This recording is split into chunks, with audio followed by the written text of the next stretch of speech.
What is one memorable success story you've had while using depth and complexity in your classroom? That's a good one. So I think it was actually my student teaching year. So kind of coming in, I had just kind of started the transition to using the icons and kind of slowly taking over the classroom.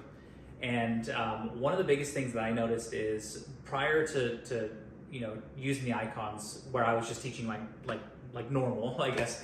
I had a lot of kids that were just quiet. They didn't want to talk. They didn't seem engaged.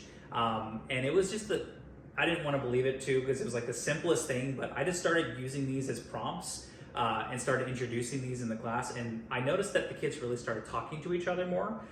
The discourse went up like crazy. Kids who were not engaged were now engaged.